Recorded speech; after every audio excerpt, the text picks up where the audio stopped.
เอาล่ะเดี๋ยวช่วงนี้พามาติดตามกันต่อนะคะที่อีกหนึ่งความเคลื่อนไหวของบริษัทจดทะเบียนนะคะในบ้านเรานั่นคือบริษัทคัมเวลนั่นเองมีประเด็นที่น่าสนใจมาฝากกันเดี๋ยวติดตามเพิ่มเติมผ่านช่วงเงินงอกเงยค่ะ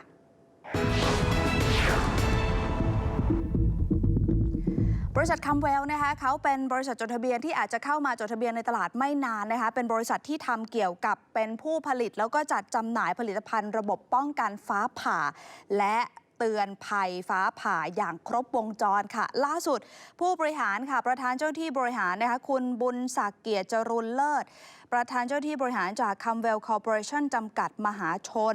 ก็ออกมาบอกถึงผลประกอบการนะคะมองว่าแนวโน้มไตรมาสที่ 4เขาจะเติบโตได้ดีขึ้นจากการทยอยลงทุนของหน่วยงานภาครัฐแล้วก็เอกชนอย่างต่อเนื่อง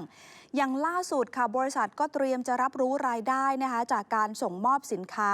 ให้กับงานวางระบบโครงการรถไฟความเร็วสูงกรุงเทพมหานครถึงนครราชสีมาเฟส 2จากก่อนหน้านี้บริษัทรับรู้รายได้ในเฟสแรกไปแล้วนะคะ3,500,000 บาทซึ่งทั้งหมดก็จะมี14เฟสด้วยกันระยะทาง249กิโลเมตรคาดว่าจะทยอยรับรู้รายได้อย่างต่อเนื่องนะคะตั้งแต่ไตรมาสที่4เป็นต้นไป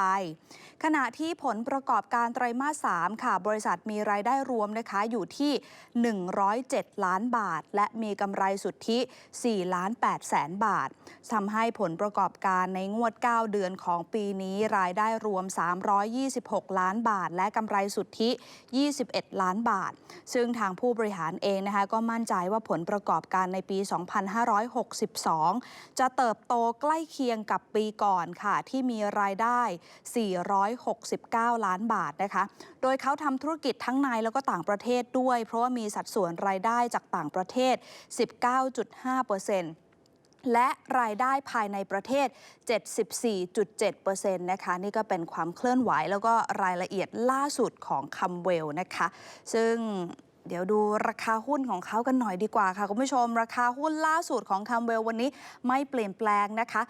73 สตางค์นะคะก่อนหน้านี้ก็อาจจะเจอแรงเทขายทำกำไรลงมาบ้างนะคะซึ่งคัมเวลก็เพิ่งจะเข้ามาซื้อขายได้ไม่นานกรณีที่คุณผู้ชมใช้ Stock Radar อยู่แล้วก็สามารถเข้าไปดูรายละเอียดเพิ่มเติมได้นะคะมีทั้งกราฟที่เป็น Real Time แล้วก็ข้อมูล Insight ด้วยสามารถดูเรโชต่างๆได้หมดเลยนะคะทั้ง PE ratio Gross Profit Margin ROE แล้วก็ Yield รวมไปถึงสามารถดูเรื่องของ Free Float แล้วก็โครงสร้างผู้ถือหุ้นได้ด้วยค่ะวันนี้นะคะเรายังคงมีของรางวัลมาแจกคุณผู้ชมนะคะนั่นก็คือกองทุนรวมมูลค่า